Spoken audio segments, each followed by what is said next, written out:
Shalom sidang jemaat yang dikasihi Tuhan, selamat hari Minggu, selamat bergabung kembali di dalam ibadah Minggu GSJA Jem Yun Long.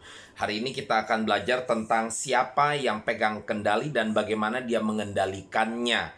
Tentunya kita berbicara tentang segala aspek kehidupan kita sebagai anak-anak Tuhan. Saat kita menghadapi masalah demi masalah pergumulan, siapa yang tetap pegang kendali dalam kehidupan kita? Kita akan pelajari tentang ini bersama-sama.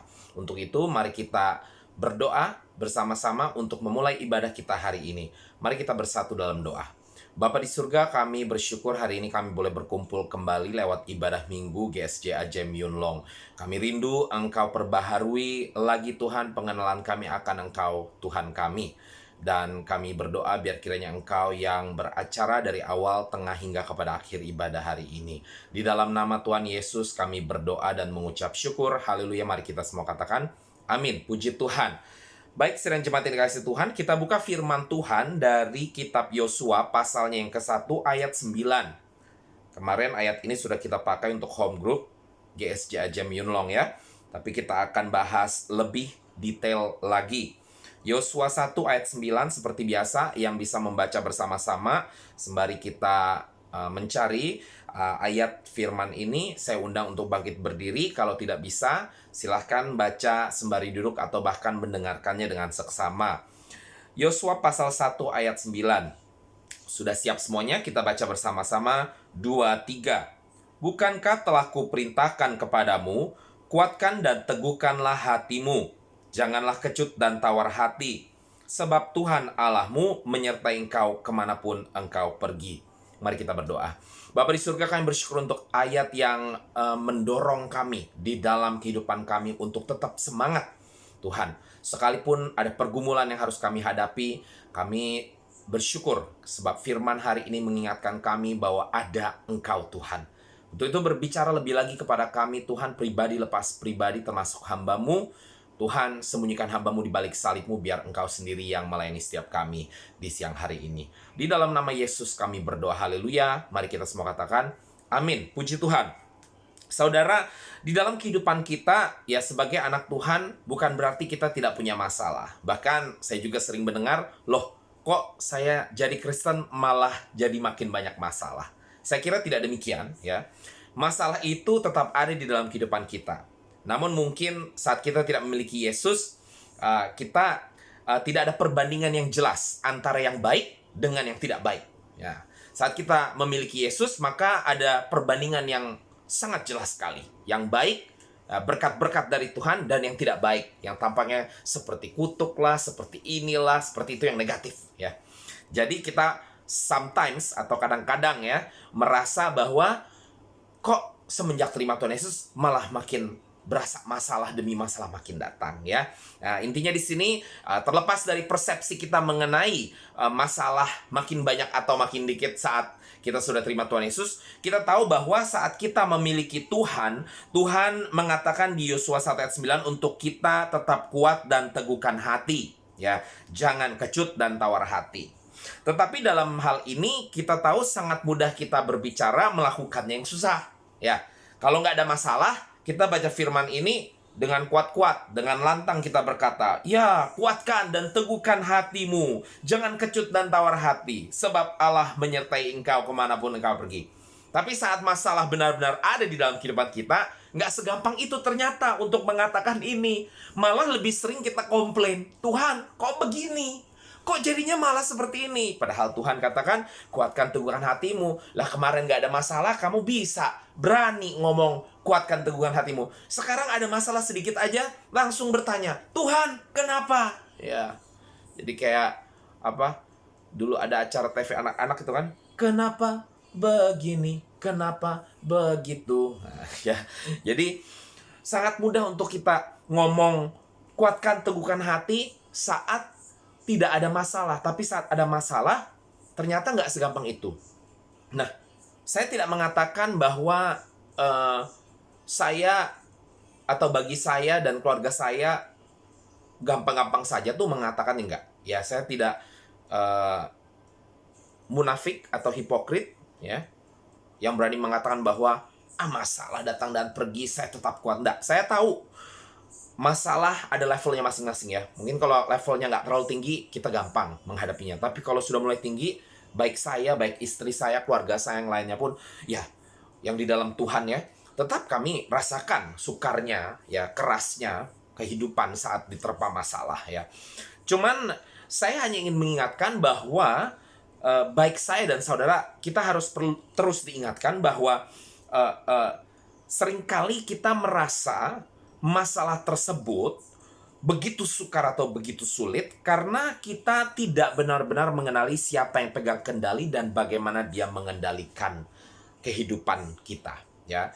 Jadi kita nggak benar-benar mengenali siapa yang pegang kendali ya. Misalnya pada saat pandemi terjadi ada yang kehilangan kerjaan, kita tanpa sadar sudah langsung otomatis tahu bahwa yang megang kendali itu adalah ya majikan saya. Jadi majikan saya bilang sudah tidak mau saya diberhentikan. Ya itu benar ya secara kacamata dunia. Tetapi kita semua tahu tidak ada sesuatu pun terjadi di dunia ini, di dalam kehidupan ini tanpa seizin Tuhan. Jadi artinya kalaupun kita diberhentiin bekerjaan, itu berarti Tuhan yang pegang kendali. Mungkin Tuhan tahu kita memang harus pulang ke Indonesia, kita harus ketemu dengan keluarga ya, atau alasan-alasan lain yang Tuhan tahu yang terbaik untuk saya dan saudara. Nah, itu penting sekali kita mengenali sungguh-sungguh siapa yang pegang kendali dan bagaimana dia mengendalikannya. Ini 2 poin yang kita akan bahas hari ini. Ya, dari kitab Yosua pasal 1 ayat 9, ya. Siapa pegang kendali dan bagaimana dia mengendalikannya. Dengan harapan saat kita diingatkan hari ini oleh kebenaran firman-Nya, terkhusus dengan 2 poin ini, siapa yang pegang kendali dan bagaimana dia mengendalikannya, maka setelah ini setiap kali kita menghadapi masalah, kita nggak akan gampang mundur, kita nggak akan gampang give up atau menyerah ya.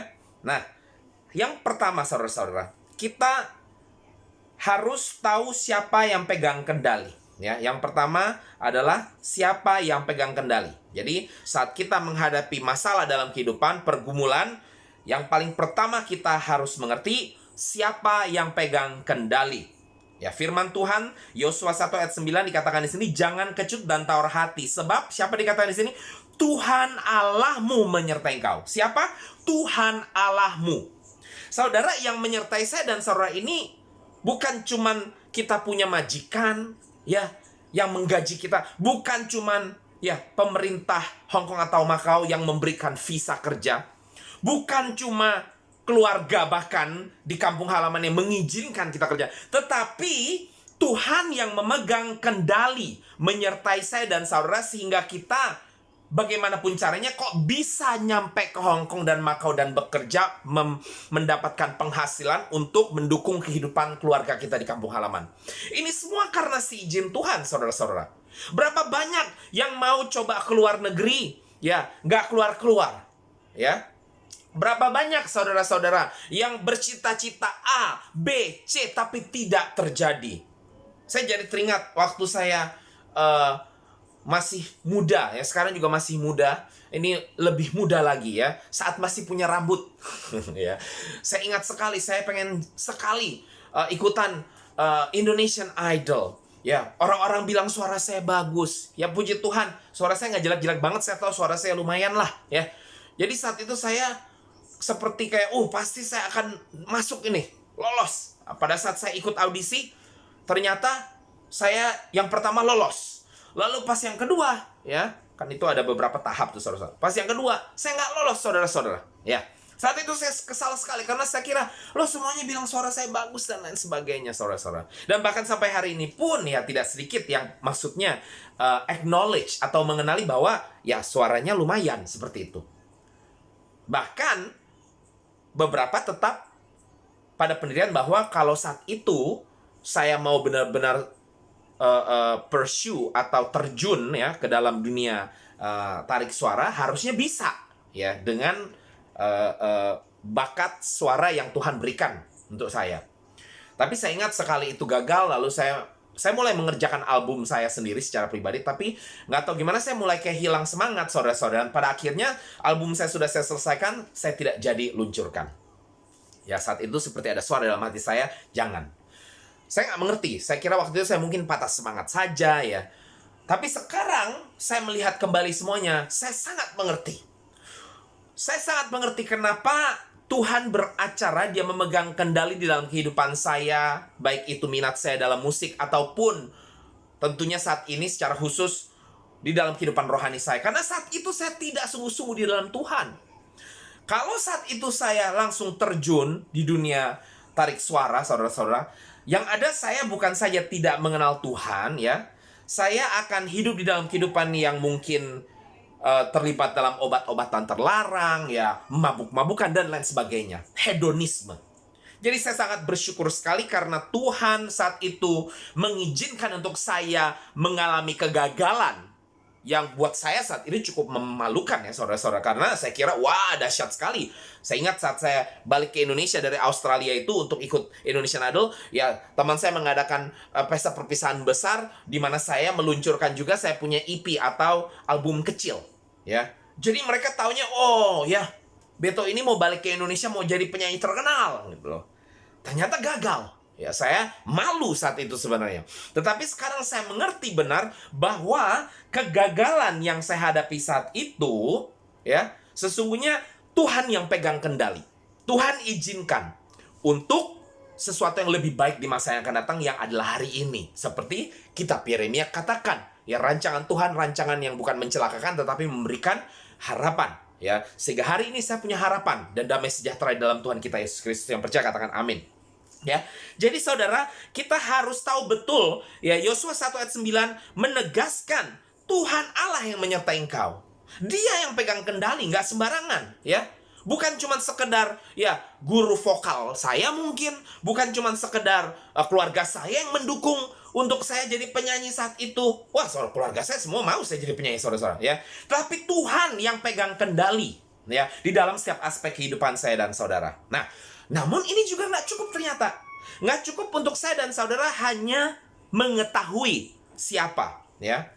Cuman sekedar tahu siapa yang pegang kendali, ya. Yaitu Tuhan kita.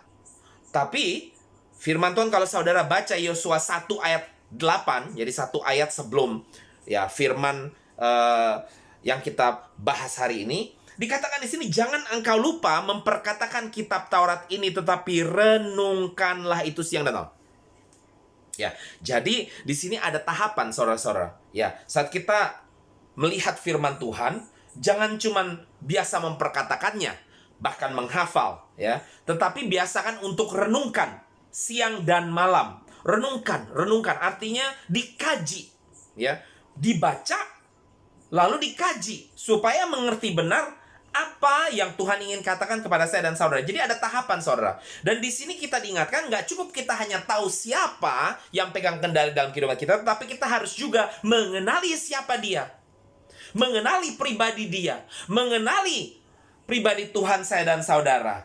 Caranya bagaimana? Ya seperti yang Yosua 1 ayat 8 katakan, yaitu dengan membaca firman Tuhan dan merenungkan firman Tuhan. Dan bahkan ini juga nggak cukup ternyata. Ayat 8 dilanjutkan, supaya engkau bertindak hati-hati sesuai dengan segala yang tertulis di dalamnya. Jadi, bagaimana caranya kita bisa mengenali siapa yang pegang kendali tersebut? Yaitu bukan cuma dengan kita mengatakan firman Tuhan atau membaca, kita harus merenungkan, lalu kemudian melakukan firman Tuhan. Yang percaya katakan amin, ya. Ini poin yang pertama, saudara-saudara. Saat kita menghadapi masalah, kita perlu tahu siapa yang pegang kendali, yaitu Tuhan. Tapi nggak cukup, kita perlu mengenali siapa dia, pribadi Tuhan, ya. Dengan cara apa? Dengan cara membaca firman Tuhan, merenungkan, dan melakukan firman-Nya. Yang percaya katakan amin. Yang kedua, saudara-saudara, saat kita sudah tahu dan sudah mengenali siapa yang pegang kendali, ternyata kita juga perlu mengetahui dan mengenali bagaimana dia mengendalikannya. Jadi kita sudah tahu nih, yang mengendalikan adalah Tuhan dalam kehidupan kita. Tapi kita juga perlu tahu bagaimana dia mengendalikan, ya, satu atau dua aspek atau seluruh aspek daripada kehidupan saya dan saudara, ya.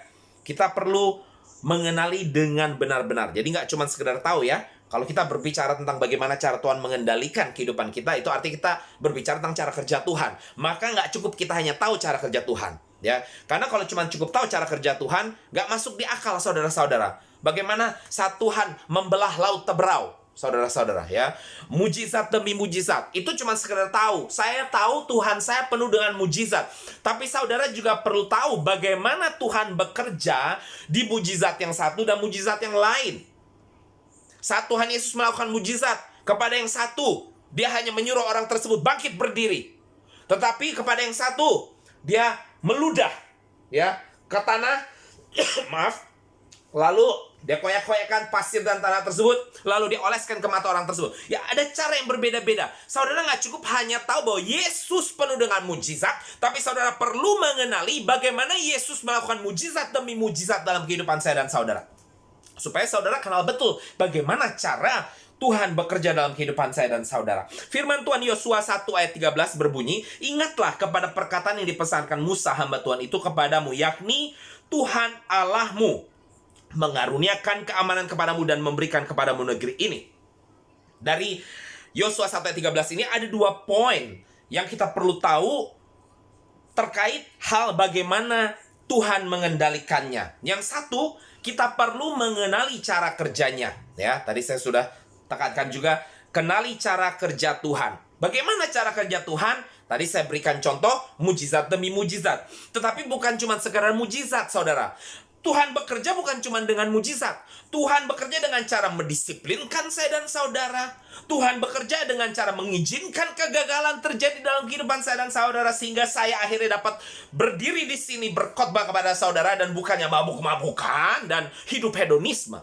Ya, kita perlu mengenali cara kerja Tuhan, ya, supaya kita mengerti saat kita bertemu dengan masalah, bertemu dengan pergumulan, maka kita nggak kebiasaan mundur atau gagal, atau kita kebiasaan langsung udah deh patah semangat, atau kita kebiasaan menyalahkan Tuhan dan lain sebagainya. Tetapi justru kita mencoba mengenali apa yang Tuhan sedang mau kerjakan saat ini.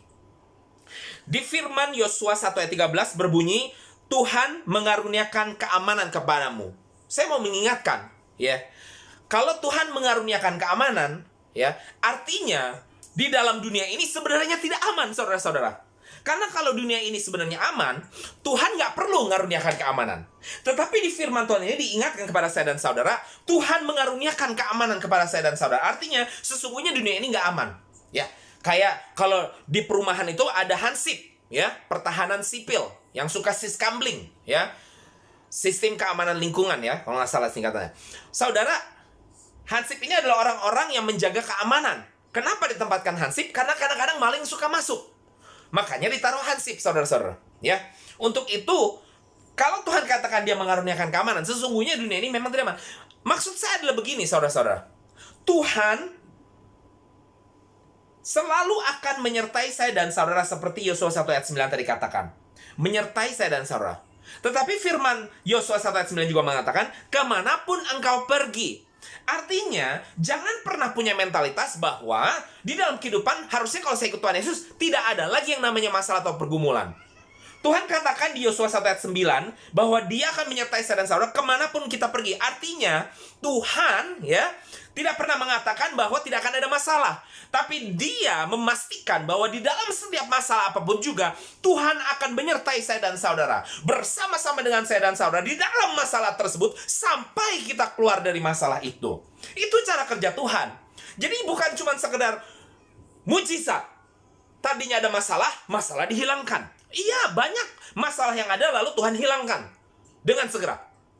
Tapi ada banyak juga masalah yang Tuhan izinkan tetap ada, dan Tuhan mau saya dan saudara untuk melalui masalah tersebut supaya pada akhirnya kita mendapat kemenangan. Dan pada saat itu harus dilakukan, maka Tuhan akan mengikuti saya dan saudara mulai dari titik awal sampai kepada titik akhir kita keluar dari masalah tersebut. Yang percaya katakan amin. Kalau kita mengenali cara kerja Tuhan ini, maka kita nggak akan biasa komplain, saudara-saudara. Sering-sering, Tuhan kenapa? Tuhan kenapa? Ganti. Tuhan bagaimana saya keluar dari masalah ini? Ya. Untuk itu, membawa kita kepada poin yang terakhir daripada bagaimana dia mengendalikannya. Kita sudah kenali cara kerjanya, ya, cara kerja Tuhan. Terkadang mujizat hilang langsung, tetapi terkadang kita harus melalui, ya, masalah tersebut sampai kepada selesai, dan Tuhan akan terus menyertai saya dan saudara-saudara. Dia tetap akan mengaruniai apa yang perlu dikaruniai di tengah-tengah lingkungan yang mana dia mengizinkan kita untuk berada saat itu, ya. Tapi yang kedua, bukan saja kita kenali kerjanya, kenali janjinya. Jadi saya ingatkan, Tuhan tidak pernah berjanji hidup ini cuma satu warna, dua warna, tapi warna-warni. Dan kadang-kadang harus hitam.